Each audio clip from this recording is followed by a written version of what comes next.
Et si le paradis n'existait pas?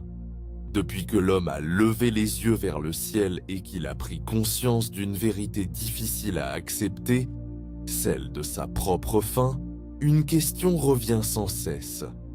Que se passe-t-il après? Cette question accompagne l'humanité depuis des milliers d'années.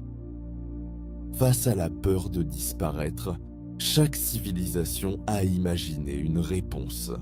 Un endroit où les blessures seraient guéries, où les injustices seraient réparées, où les êtres aimés pourraient enfin se retrouver. Les uns l'ont appelé l'Éden. D'autres ont parlé des Champs-Élysées, du Nirvana ou simplement du paradis. Peu importe le nom qu'on lui donne, l'idée reste la même. Quelque part, au-delà de cette vie, il existerait un lieu où tout prendrait enfin un sens. Mais ce soir, je vous invite à faire un exercice de pensée. Un exercice difficile. Et si nous retirions cette promesse? Et si nous imaginions, juste un instant, que le paradis n'existe pas? Pas de récompense après la mort. Pas de seconde vie. Pas de réparation dans l'éternité, seulement cette vie. Celle que nous avons aujourd'hui. Que resterait-il alors de notre manière d'aimer, de faire le bien, de construire notre avenir? Beaucoup pensent que sans paradis, l'homme perdrait une raison d'être morale. Après tout, depuis toujours, certaines personnes associent leurs bonnes actions à une récompense future.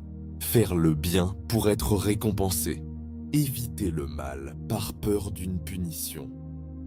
Comme si la vie était un immense contrat. Des sacrifices aujourd'hui contre une promesse demain.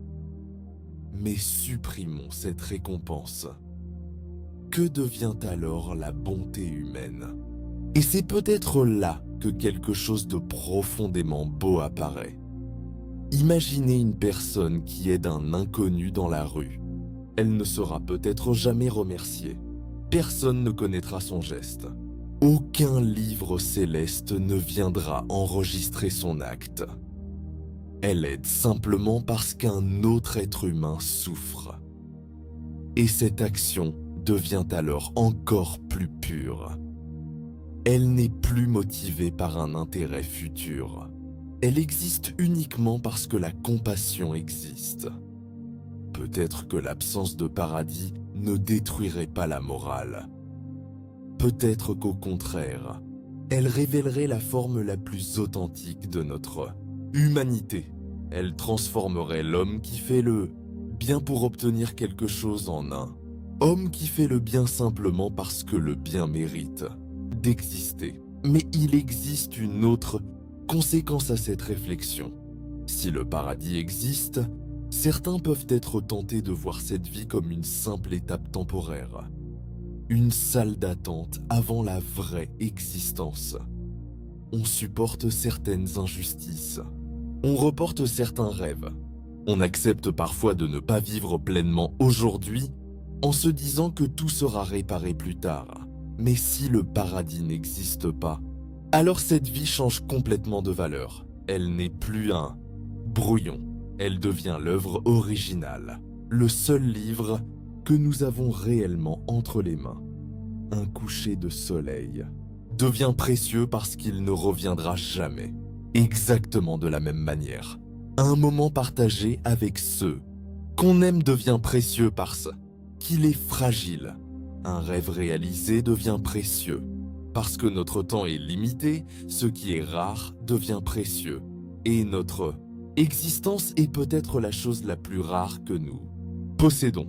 Cette idée nous oblige alors à une responsabilité immense. Nous n'avons pas une autre planète promise après celle-ci.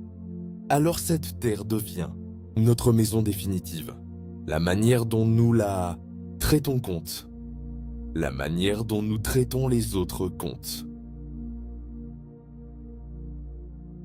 L'avenir que nous préparons pour nos enfants compte. Nous ne pouvons plus simplement attendre qu'une force extérieure vienne réparer ce que nous avons détruit. Si nous voulons plus de justice, nous devons participer à sa construction. Si nous voulons plus de paix, nous devons devenir des artisans de paix. Si nous voulons un monde meilleur, nous devons commencer par les choix que nous faisons chaque jour. Finalement, imaginer un monde sans paradis n'est peut-être pas une idée qui enlève du sens à la vie. C'est peut-être une idée qui nous rend encore plus responsables de lui donner du sens. Car une chose n'a pas besoin d'être éternelle pour être magnifique. Une fleur est belle parce qu'elle ne dure pas. Toujours, un instant est précieux parce qu'il ne reviendra. Passe. Une vie humaine est précieuse, justement parce qu'elle est limitée. Alors, et si le paradis n'existait pas? Peut-être que cela signifierait une chose simple. Les clés du paradis ne seraient pas uniquement cachées quelque part dans un autre monde. Elles seraient aussi dans nos mains, dans notre manière d'aimer, dans notre manière d'aider, dans notre manière de construire. Peut-être que le plus grand défi de l'humanité n'est pas seulement de chercher un paradis après la mort, mais d'avoir le courage de créer un peu de paradis ici, pendant que nous sommes encore vivants.